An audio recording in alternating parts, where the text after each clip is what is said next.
O dinheiro desapareceu. Foi tudo o que consegui dizer, de pé no meio do quarto, olhando para a gaveta escancarada onde antes repousavam cuidadosamente os envelopes que eu mesmo selava com fita adesiva para parecerem esquecidos, mas na verdade continham o que eu chamava de meu futuro: 2 anos de economias de aniversários, trabalhos de verão, horas e horas limpando garagens de vizinhos, cuidando de cães alheios, vendendo biscoitos na escola, tudo meticulosamente guardado para comprar meu primeiro computador decente. E começar o curso online de engenharia de software que eu vinha sonhando desde os 14 anos. O quarto parecia normal, exceto por aquele buraco no espaço onde deveria estar meu esforço. Minha respiração ficou pesada, os dedos tremiam e a cabeça latejava como se tivesse levado uma pancada invisível. Corri até a cozinha, ainda sem processar direito, e vi minha mãe de costas, mexendo uma panela com uma calma quase ofensiva. Mãe, tu pegaste alguma coisa do meu quarto? A gaveta, o dinheiro que eu guardei, sumiu tudo. Eu não gritava, mas havia um desespero na minha voz que eu mesmo desconhecia. Ela virou-se com a colher de pau na mão, limpou-a devagar na borda da panela e soltou um suspiro. Não fui eu. Disse, e então hesitou por uma fração de segundo que me disse tudo o que eu precisava saber. Foi a tua irmã. Mas ela tinha um motivo. Foi por uma boa causa. Aquilo me atingiu como uma paulada. Inês. A Inês. Com 15 anos, uma mistura explosiva de drama e manipulação, a pequena estrela da casa, que podia falhar nos testes, mentir para os professores, chegar tarde e ainda assim ganhar elogios por ser intensa. Uma boa causa. Que boa causa justifica roubar todo o meu futuro? Ela roubou. E tu estás a proteger? Eu disse, aproximando-me como se cada passo afastasse mais a ideia de que aquilo era só um mal-entendido. Era o meu dinheiro. 2.000 euros. Tu sabes quanto tempo levei a juntar isso? Rafael, para com esse exagero. A tua irmã estava a precisar. Teve um problema com o telemóvel, precisava de um novo, perdeu os dados todos da escola, estava desesperada, a voz da minha mãe subiu de tom, como se gritasse comigo fosse-me convencer de que eu era o culpado por querer que minhas coisas fossem respeitadas. Além disso, és homem. Tu vais trabalhar. Vais ganhar mais. Então é isso. Porque sou homem, a minha dor não importa. O meu esforço não vale nada. Minha voz já não era calma. Eu sentia um peso no peito, um nó na garganta, e mesmo assim não conseguia parar de falar. Tu deixaste ela levar tudo o que eu tinha, e ainda achas que sou eu que estou errado. Olha como falas comigo. Gritou ela, virando-se agora completamente para mim, olhos flamejantes. Eu sou tua mãe. A Inês está num momento frágil. Tu não vês como ela anda. Tu só pensas em ti. Foi nesse instante que Inês apareceu à porta da cozinha, com aquele ar blasé de sempre, uma sobrancelha arqueada e um tom quase debochado na voz. Oh, por favor, Rafael, é só dinheiro. Cresce. Vais ganhar muito mais se continuares a limpar cocó de cão no parque. E riu. Riu como se tivesse feito uma piada inteligente. Eu dei um passo na direção dela, mas minha mãe se colocou na frente como um escudo. Basta. Isto está a passar dos limites. Já não sei o que fazer contigo. Estás cada vez mais agressivo, cada vez mais difícil. Isto tudo por causa de uns trocos. Que exemplo estás a dar como irmão mais velho? E então disse aquilo que partiu o que restava de mim por dentro. Eu e o Miguel decidimos, tu vais para a escola militar. Lá talvez aprendas a respeitar a tua família. Eu fiquei parado. O chão pareceu afastar-se debaixo dos meus pés. Escola militar. Aquilo não era castigo. Era exílio. A condenação por ter ousado exigir respeito. Olhei para ela, depois para Inês, que já se afastava pelo corredor mexendo no seu novo telemóvel como se não tivesse acabado de destruir alguém. E percebi. Não importava o que eu fizesse. Eu nunca teria lugar ali. Vão mesmo mandar-me embora por causa dela. Por tua causa. Disse ela, sem pestanejar. Porque tu recusas ser o homem que precisas ser. Lá vais aprender. Lá vais crescer. Eu saí de casa naquela noite com o casaco aberto, o vento frio a bater-me na cara, os olhos ardendo. Não sabia para onde ir. Só sabia que não ia aceitar aquilo calado. No dia seguinte acordei no sofá da casa do Nuno, meu colega de turma, um dos poucos que nunca me tratou com pena ou com aquela arrogância disfarçada de simpatia que muitos usam quando sabem da tua situação em casa. O Nuno não perguntava, não julgava, só oferecia o que tinha. A mãe dele fez-me um café com leite e uma torrada como se eu fosse mais um filho, o que me deixou sem saber onde enfiar a cara. Quando agradeci, ela só disse para eu comer tudo e depois resolver o que tivesse de resolver. Tentei focar-me nas aulas, mas era impossível. A cabeça rodava com aquela ideia de ser enviado para Mafra como se eu fosse um delinquente qualquer. Quando voltei para casa no final da tarde, depois de andar durante horas sem rumo, encontrei o Miguel sentado no sofá com a televisão ligada num volume desconfortavelmente alto, como se quisesse impor a presença dele. Quando me viu entrar, nem olhou diretamente. Falou como se estivesse a ler uma notícia do jornal. A diretora da escola militar ligou hoje. Já está tudo certo. Vais começar no próximo mês. Aproveita este tempo para te preparares. Não vou para lado nenhum. Respondi sem tirar os olhos dele, esperando alguma reação. Vais, sim. Isto aqui não é hotel. Estás a faltar ao respeito, a destabilizar a casa, e não vou permitir mais isso. Já chega da tua arrogância. Eu sou arrogante porque não deixei a tua filha roubar o que é meu. Ele levantou-se num salto. Não me bateu, mas a forma como se aproximou deixou claro que estava à beira de o fazer. O Miguel sempre teve aquela maneira de estar, não gritava, não explodia, mas carregava uma raiva contida que se notava na forma como trincava os dentes ou apertava os punhos. Só respondeu depois de respirar fundo. A Inês é tua irmã. E tu és um egoísta. Se não tens capacidade de entender o que é proteger a família, então talvez lá consigas aprender. A minha mãe apareceu vinda do quarto, segurando uma folha impressa e estendeu-me sem dizer nada. Era o formulário de inscrição, com o meu nome já preenchido, a assinatura dela no canto inferior. Olhei para aquilo durante um segundo que pareceu longo demais. Tu não vais assinar nada, porque eu não vou. Devolvi a folha sem sequer a amassar. Não sou menor. Sem minha assinatura, não podem obrigar-me. Ainda tens 17, Rafael. Não te armes em sabichão. A tutela ainda é nossa. Podemos e vamos. Ela falou com aquela calma forçada que usava quando estava prestes a perder o controlo. Só falta um mês. Em um mês faço 18. E aí quero ver quem me manda. Respondi. Até lá, não me toquem. Foi a primeira vez em muito tempo que os dois ficaram sem resposta. Eu subi para o quarto, tranquei a porta, sentei-me no chão encostado à parede e fiquei ali a pensar se devia ir embora de vez. Mas fugir não era a resposta. Eles queriam que eu saísse, que me calasse, que desistisse de mim. E eu não ia dar isso a eles. No dia seguinte, durante o intervalo das aulas, fui ao gabinete da diretora. Levei comigo as provas do que tinha acontecido, as fotografias do dinheiro, os recibos do meu trabalho no verão, e contei tudo. Falei como se estivesse num julgamento. Ela ouviu sem interromper, anotando em silêncio. Quando terminei, ela fechou o caderno e disse que, embora entendesse a gravidade da situação, não podia intervir diretamente em questões familiares, mas ia procurar aconselhamento junto do Serviço de Proteção de Menores. Agradeci, mas saí dali com a sensação de que não ia adiantar muito. Naquela noite, recebi uma mensagem anónima no telemóvel. Era um número desconhecido, e dizia apenas: se continuares a meter estranhos na tua vida privada, vamos mostrar a todos quem tu és de verdade. Não havia nome, mas sabia que vinha de dentro de casa. O Miguel tinha acesso ao meu telemóvel, sabia as minhas senhas, a minha mãe também. Sentia-me cercado. Na manhã seguinte, ao chegar à escola, a diretora chamou-me novamente. Disse que tinham recebido uma denúncia anónima sobre comportamentos agressivos meus, e queriam iniciar uma avaliação formal. Senti um frio subir pela espinha. Estás a dizer que acreditam que eu sou perigoso? Perguntei, tentando manter a voz firme. Estou a dizer que vamos apurar os factos. Isto agora está acima de mim. É protocolo. Alguém tem de ouvir a tua versão e a da tua família. Disse ela, sem conseguir sustentar o olhar. Naquela tarde, enquanto esperava o autocarro, o Nuno apareceu ao meu lado do nada. Sentou-se no passeio e ficou ali um tempo em silêncio antes de falar. O meu irmão passou pelo mesmo. Não com dinheiro, mas com os pais. Também queriam despachá-lo para um colégio interno. Disse que foi o ano mais difícil da vida dele. Mas foi também quando descobriu quem o podia ajudar. Ninguém pode ajudar. Eles querem mandar-me embora, e ainda estão a sujar o meu nome. E se tu tivesse como provar tudo? Perguntou o Nuno. Tipo mesmo a sério. Com áudio. Com vídeo. Tua casa tem câmaras. Olhei para ele como se ele tivesse dito algo que ninguém nunca tinha pensado. Tem. A do corredor da entrada. Aponta para a porta do teu quarto, lembra? Foi o Miguel que instalou para segurança.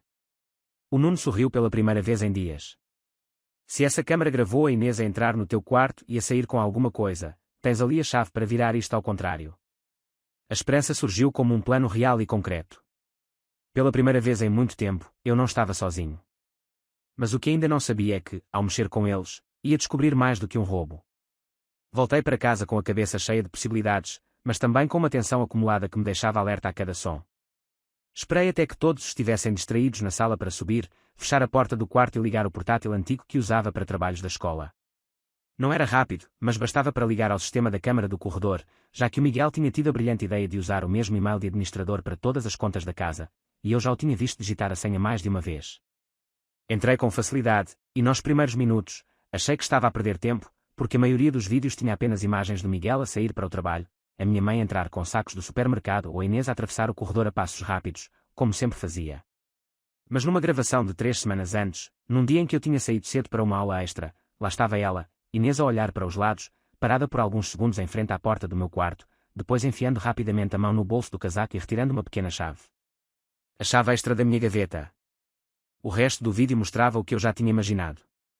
Ela entrou, ficou lá dentro cerca de 6 minutos, depois saiu com uma mochila nas costas que ela não trazia quando apareceu no vídeo. A gravação era clara, o rosto dela visível, e o tempo marcado automaticamente no canto da tela. Salvei o ficheiro numa pen, depois fiz mais 2 cópias. Uma deixei escondida dentro de uma meia enrolada no fundo da gaveta de cuecas, outra guardei no envelope com o Nuno, e a terceira enviei para mim mesmo no e-mail seguro. Não podia haver margem para erro.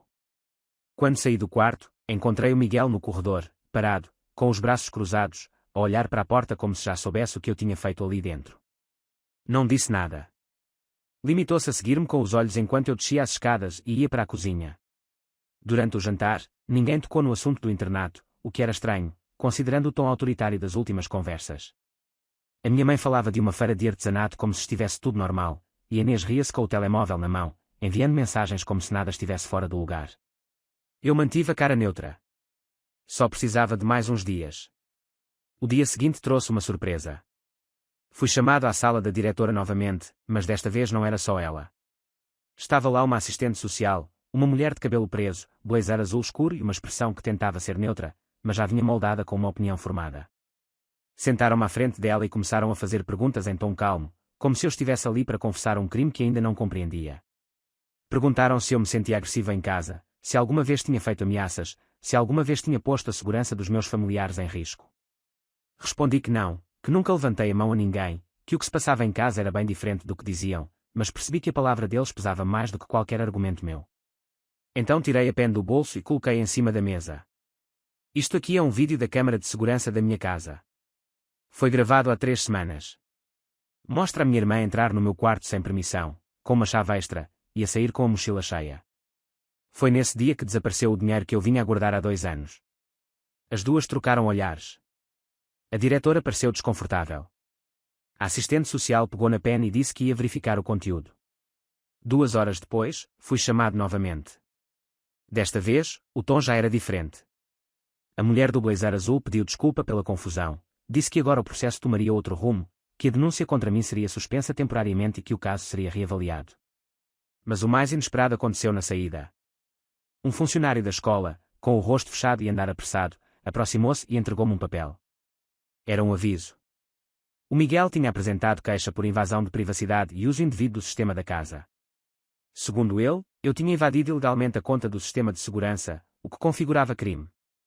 Então agora querem processar-me porque usei a câmara que ele próprio disse ser para proteger todos nós? Perguntei à diretora, que apenas respondeu com um encolher de ombros. Cheguei a casa naquela noite pronto para a guerra. Entrei sem falar com ninguém, subi para o quarto e comecei a escrever tudo o que tinha acontecido.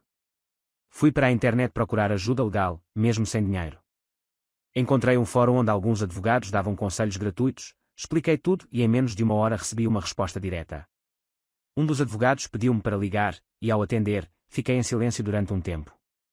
Do outro lado, uma voz grave, calma, perguntou-me se era verdade tudo o que eu tinha escrito. Respondi que sim, e ele disse: O meu nome é Artur Ferreira. Sou advogado de menores em Lisboa. O que estás a passar é mais comum do que parece. Se tiveres como vir ao meu escritório amanhã, vamos tratar disso. Sem custos. Não te preocupes com o dinheiro agora. Quero ver justiça nisto. Foi nessa hora que percebi que podia realmente ter encontrado alguém que me ajudasse.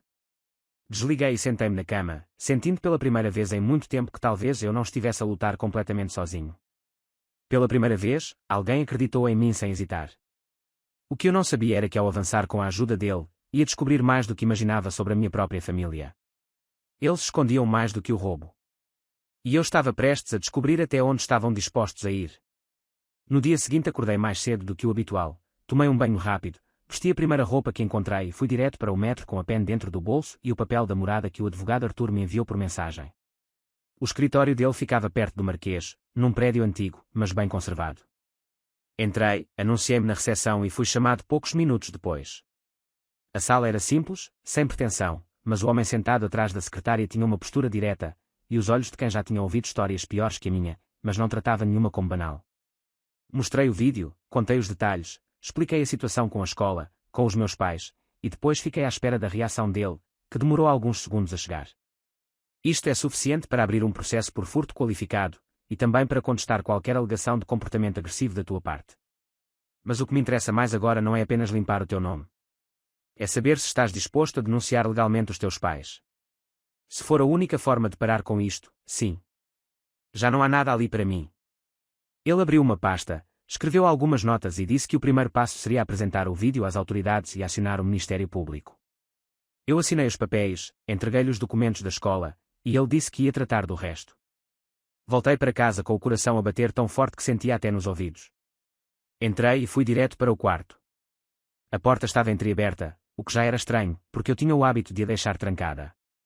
Quando empurrei com cuidado, vi o meu colchão levantado, a gaveta revirada, e as minhas coisas espalhadas pelo chão como se alguém tivesse procurado algo com pressa.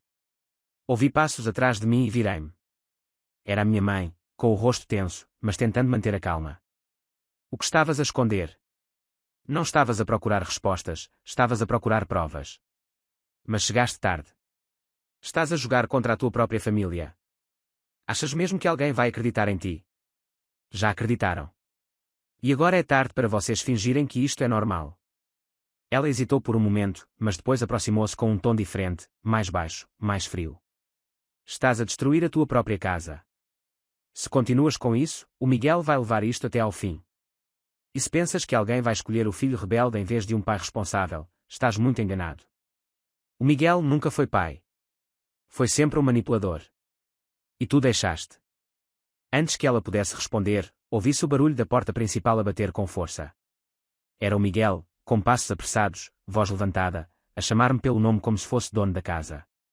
Subiu as escadas e apareceu à porta do quarto sem sequer pedir permissão. Já sei o que andaste a fazer. Foste a um advogado. Estás a tentar levar isto para os tribunais. Estou a tentar fazer o que vocês deviam ter feito há muito tempo. Assumir as consequências. Tu não tens noção do que estás a desencadear. A Inês é menor. Sabes o que isso significa? Se ela for acusada de furto, quem vai pagar são os pais. Achas mesmo que vão levar a tribunal uma miúda de 15 anos? Não me interessa se ela tem 15 ou 30. Roubou. E ninguém fez nada. Eu tentei resolver isto em casa. Fui ignorado. Agora é tarde. Ele avançou um passo, apontou-me o dedo e disse em voz baixa, mas carregada de raiva. Se tu deres esse vídeo à polícia, vamos garantir que a escola saiba o que fizeste há 2 anos. Por um segundo não percebi o que ele queria dizer. Mas depois lembrei-me. Tinha sido no 9º ano, quando entrei num grupo privado online onde se partilhavam respostas de testes. Eu tinha usado aquilo 2 vezes, antes de sair e apagar tudo. Nunca contei a ninguém. Ele estava a ameaçar-me com algo que só podia saber se tivesse vasculhado o meu portátil. E nesse momento percebi que era isso que tinham procurado no quarto. Estavam a tentar encontrar algo que pudessem usar contra mim. Virei-me devagar e encarei-o. Tu entraste no meu computador. Ele não respondeu. Só saiu, batendo com a porta, deixando a casa em silêncio absoluto. Fiquei ali parado durante alguns minutos, depois sentei-me na cama, peguei no telemóvel e enviei uma mensagem ao Arthur, explicando a ameaça. Ele respondeu em menos de 5 minutos. Disse que era importante manter a calma, que aquela chantagem podia ser denunciada e que o facto de ele ter invadido o meu computador só reforçava o caso. Disse também que ia pedir uma medida cautelar para me proteger até que tudo fosse esclarecido. No dia seguinte, fui chamado novamente à escola. Desta vez, era uma reunião com a direção, a assistente social e um agente da PSP. Sentaram-me com formalidade, pediram-me para contar a minha versão mais uma vez, e depois mostraram uma carta enviada pelos meus pais, acusando-me de instabilidade emocional e de comportamento perigoso para o ambiente escolar. Eu entreguei o novo relatório do advogado, com a prova de invasão do Miguel e a tentativa de chantagem. O agente leu, olhou para mim e disse: "Vamos investigar isso. E até lá, ninguém te vai obrigar a sair da escola ou ir para lugar nenhum.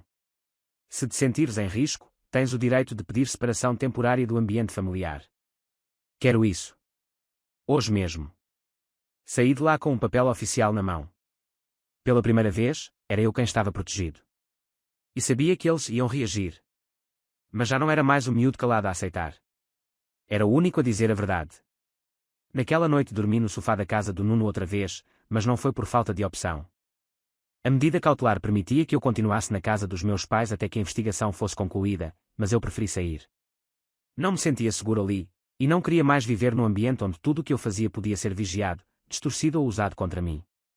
No dia seguinte, o advogado Arthur enviou-me uma mensagem dizendo que o processo tinha avançado, que o Ministério Público ia abrir um inquérito formal contra o Miguel por invasão de privacidade e tentativa de coação, e que a Inês seria chamada para depor com acompanhamento do Tribunal de Menores. Eu li a mensagem 3 vezes, tentando entender como é que tinha chegado àquele ponto, mas já não sentia culpa. Durante anos fui calado dentro daquela casa, mas agora era tarde para fingirem que eu era invisível. Na escola, o ambiente tinha mudado. Alguns professores olhavam-me com mais atenção, como se soubessem o que estava a acontecer e quisessem mostrar apoio, mas sem se envolverem demais. Alguns colegas cochichavam pelos cantos, especialmente depois de minha irmã ter faltado vários dias seguidos. O Nuno manteve-se como sempre, sem dramatismos, sem perguntas, apenas presença. Na sexta-feira à tarde, a diretora chamou-me ao gabinete mais uma vez. Disse que os meus pais tinham enviado uma nova carta, desta vez informando oficialmente que pretendiam transferir-me para uma escola privada com internato em Coimbra. Queriam justificar a decisão como sendo para meu desenvolvimento pessoal e estabilidade emocional.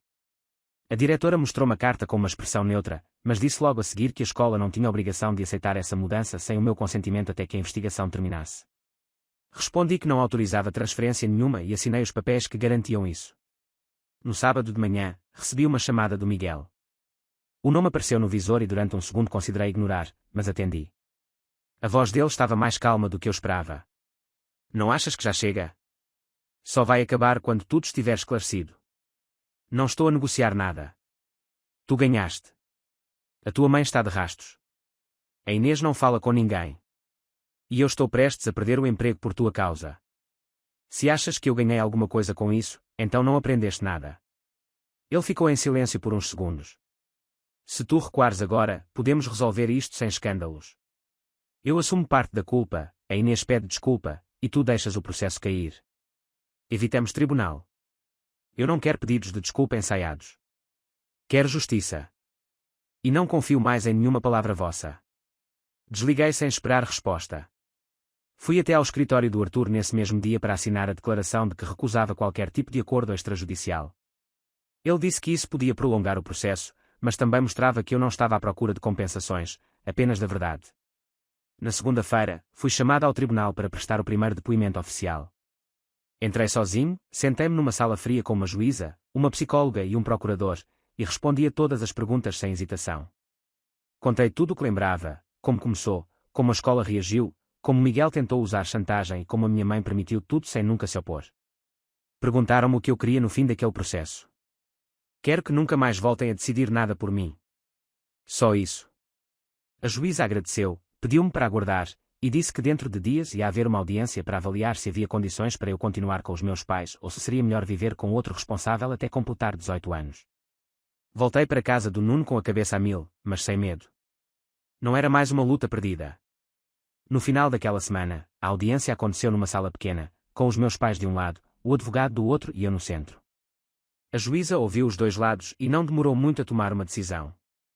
Disse que, dado o histórico de conflito, manipulação e tentativa de silenciamento, era do interesse do menor que ele vivesse em morada alternativa até a maioridade, ficando sob tutela temporária do Estado, com acompanhamento psicológico garantido.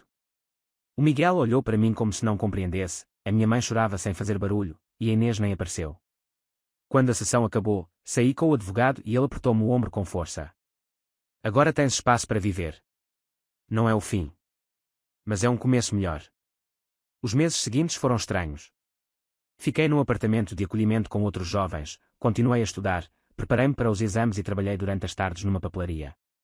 O silêncio daquela casa era diferente, não doía. Era liberdade. O processo correu durante algum tempo, o Miguel acabou condenado com pena suspensa e a Inês foi obrigada a cumprir medidas educativas, incluindo trabalho comunitário e acompanhamento psicológico. A minha mãe não apareceu mais. Nunca me procuraram. No dia em que fiz 18 anos, fui ao cartório assinar o fim da tutela. O funcionário passou-me os documentos e perguntou se queria colocar um responsável legal retroativo. Respondi que não. A partir dali, tudo o que acontecesse seria responsabilidade minha. Hoje vivo sozinho num quarto alugado. Não tenho muito, mas tenho sossego. Ainda guardo aquela pena no fundo da gaveta, não por vingança, mas para nunca esquecer que mesmo os laços mais próximos podem ser usados como corrente se não fores firme. Quando alguém me pergunta por que saí tão cedo de casa, costumo responder apenas que tinha de sair. Nunca conto tudo. Algumas verdades não servem para fazer os outros entenderem. Servem para garantir que tu não esqueces o que superaste. E que ninguém tem o direito de decidir quem tu és. Nem mesmo a tua própria família.